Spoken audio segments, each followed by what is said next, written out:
ಹಾವಿಗೆ ಹಾಲು ಕುಡಿಸುವುದು ವಿಷವನ್ನು ಬೆಳೆಸುವುದೇ ಹೊರತು ಅಮೃತವಾಗಲಾರದು. ನೇರವಾಗಿ ಮಾತನಾಡುವವರಿಗೆ ಶತ್ರುಗಳು ಜಾಸ್ತಿ, ಸುಳ್ಳು ಹೇಳುವವರಿಗೆ ಮಿತ್ರರು ಜಾಸ್ತಿ, ಸ್ವಾರ್ಥಕ್ಕಾಗಿ ಚಂದದ ಮಾತುಗಳು ಆಡುವ ಜನ ಜಾಸ್ತಿ, ನಿಸ್ವಾರ್ಥ ಮನಸ್ಸಿನವರಿಗೆ ನೋವು ಕೊಡುವ ಜನರೇ ಜಾಸ್ತಿ. ಸಾಧಿಸುವ ಮುನ್ನ ಅಸಹ್ಯವಾಗಿ ನೋಡ್ತಾರೆ, ಸಾಧಿಸಿದ ನಂತರ ವಿಶೇಷವಾಗಿ ನೋಡ್ತಾರೆ. ದುರ್ಜನ ಮತ್ತು ಸರ್ಪದ ಆಯ್ಕೆ ಬಂದಾಗ ಸರ್ಪದ ಆಯ್ಕೆ ಮಾಡಿಕೊಳ್ಬೇಕು. ಯಾಕಂದ್ರೆ ಸರ್ಪವು ತನ್ನ ರಕ್ಷಣೆಗೆ ಮಾತ್ರ ಕಚ್ಚುತ್ತದೆ, ಆದ್ರೆ ದುರ್ಜನರು ಯಾವಾಗಲೂ ವಿಷ ಕಾರ್ತಿರ್ತಾರೆ. ಅಳತೆ ಮೀರಿ ಕಟ್ಟಿದ ಮನೆ, ಅಳತೆ ಮೀರಿ ಮಾಡಿದ ಸಾಲ, ಅದ್ದೂರಿಯಿಂದ ಮಾಡಿದ ಮದುವೆ, ಸರಳತೆ ಮೀರಿ ತೋರಿದ ಬದುಕು, ಅತಿಯಾಗಿ ಒಬ್ಬರ ಮೇಲಿರುವ ನಂಬಿಕೆ, ಅಪಾರವಾದ ಪ್ರೀತಿ ವಿಶ್ವಾಸ, ಇದರಿಂದ ಯಾವತ್ತೂ ಒಳ್ಳೆಯದಲ್ಲ. ಎದುರಲ್ಲಿ ಹೊಗಳಿ ಬೆನ್ನಲ್ಲಿ ಇರಿಯುವಂತ ಮಿತ್ರರನ್ನು ಬಿಟ್ಟು ಬಿಡಬೇಕು. ನೀವು ಹುಟ್ಟುವಾಗ ಏನೂ ಇರಲಿಲ್ಲ, ಆದ್ರೆ ಸಾಯುವಾಗ ನಿಮ್ಮ ಹೆಸರಿನೊಂದಿಗೆ ಸಾಯುತ್ತೀರಿ. ನಿಮ್ಮ ಹೆಸರು ಕೇವಲ ಅಕ್ಷರಗಳಿಂದ ಮಾತ್ರ ಆಗಿದ್ರೆ ಸಾಲದು, ಅದರಲ್ಲಿ ಒಂದು ಇತಿಹಾಸ ಇರಬೇಕು.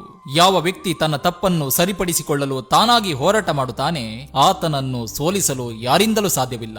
ಬೇರೆಯವರ ತಪ್ಪಿನಿಂದ ಕಲಿತುಕೊಳ್ಳಿ. ಎಲ್ಲಾ ತಪ್ಪುಗಳನ್ನು ನೀವೇ ಮಾಡುವಷ್ಟು ಜೀವನದ ಆಯಸ್ಸು ನಿಮಗಿಲ್ಲ. ಪಕ್ಷಿ ಯಾವತ್ತೂ ತನ್ನ ಮಕ್ಕಳ ಭವಿಷ್ಯಕ್ಕೋಸ್ಕರ ಗೂಡನ್ನು ಕಟ್ಟಿಡುವುದಿಲ್ಲ, ಅದು ಕೇವಲ ತನ್ನ ಮಕ್ಕಳಿಗೆ ಹಾರಾಡುವ ಕಲೆಯನ್ನು ಕಲಿಸುತ್ತದೆ ಅಷ್ಟೇ. ಕಾಗೆ ಎಷ್ಟೇ ಎತ್ತರವಾದ ಕಟ್ಟಡವೇರಿ ಕುಳಿತರೂ ಅದನ್ನು ರಣಹದ್ದೆಂದು ಕರೆಯಲಾಗುವುದಿಲ್ಲ. ಅದೇ ರೀತಿ ಒಬ್ಬ ವ್ಯಕ್ತಿಯ ಗೌರವ ಅವನ ಗುಣಗಳ ಮೇಲೆ ನಿರ್ಧಾರವಾಗಿರುತ್ತದೆ ಹೊರತು ಅವನಿರುವ ಎತ್ತರ, ಸ್ಥಾನಮಾನ, ಸಿರಿವಂತಿಕೆಯ ಮೇಲಲ್ಲ. ಅಂಕುಶದಿಂದ ಮಾತ್ರವೇ ಆನೆಯು ಹಿಡಿತಕ್ಕೆ ಬರುತ್ತದೆ, ಕೈಯಲ್ಲಿ ಹೊಡೆಯುವುದರಿಂದ ಕುದುರೆಯು ಹತೋಟಿಗೆ ಬರುತ್ತದೆ. ದುರ್ಜನರಿಗೆ ಕತ್ತಿಯನ್ನು ತೋರಿಸಿಯೇ ಹಿಡಿತದಲ್ಲಿಡಬೇಕು. ಹೇಗೆ ಒಬ್ಬ ಕುಡುಕನಿಗೆ ಸರಿ ಕೆಟ್ಟದ್ದು ಗೊತ್ತಾಗುವುದಿಲ್ಲವೋ, ಅದೇ ರೀತಿ ಒಬ್ಬ ಸ್ವಾರ್ಥ ಆಸೆಗಳ ಸಾಧಕನಿಗೆ ಸರಿ ಕೆಟ್ಟದ್ದು ಸ್ವಲ್ಪವೂ ಗೊತ್ತಾಗುವುದಿಲ್ಲ.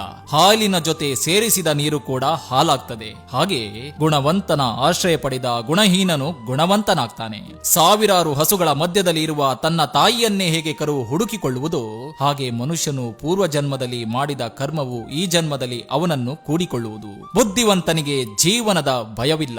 ಹಣವಿಲ್ಲದ ಪುರುಷನನ್ನು ವೇಶ್ಯೆ ತರೆಯುತ್ತಾಳೆ, ಸೋತ ರಾಜನನ್ನು ಪ್ರಜೆಗಳು ತರೆಯುತ್ತಾರೆ, ಹಣ್ಣು ಬಿಡದ ಮರವನ್ನು ಪಕ್ಷಿಗಳು ತರೆಯುತ್ತವೆ. ಪ್ರಪಂಚದಲ್ಲಿ ಎಲ್ಲರೂ ತನ್ನ ಲಾಭವನ್ನೇ ನೋಡ್ತಾರೆ. ಎಲ್ಲಿಯವರೆಗೆ ನಮ್ಮಲ್ಲಿ ಜನರಿಗೆ ಬೇಕಾದು ಇದೆಯೋ ಅಲ್ಲಿಯವರೆಗೆ ಮಾತ್ರ ನಮಗೆ ಬೆಲೆ.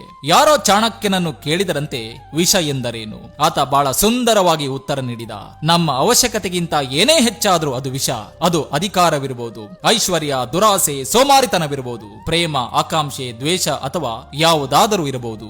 ಸೋತಾಗ ಎದೆ ತುಂಬಿ ನಸುನಕ್ಕು ಬಿಡು, ನಿನ್ನನ್ನು ಅಳಿಸಲು ಯಾರಿಂದಲೂ ಆಗದು. ಗೆದ್ದಾಗ ಮನ ತುಂಬಿ ದೈವವ ನೆನೆದು ಅತ್ತು ಬಿಡು, ಮತ್ತೆ ನಿನ್ನನ್ನು ಸೋಲಿಸಲು ಆ ದೇವರಿಗೂ ಆಗದು. ಇದು ನನ್ನ ಇವತ್ತಿನ ಸಂಚಿಕೆ. ಇಷ್ಟವಾಗಿದ್ರೆ ದಯವಿಟ್ಟು ಲೈಕ್ ಮಾಡಿ, ಕಮೆಂಟ್ ಮಾಡಿ, 4 ಜನರಿಗೆ ಶೇರ್ ಮಾಡಿ. ಮತ್ತೆ ಮುಂದಿನ ಸಂಚಿಕೆಯೊಂದಿಗೆ ಮತ್ತೆ ನಿಮ್ಮನ್ನ ಭೇಟಿ ಆಗ್ತೇನೆ.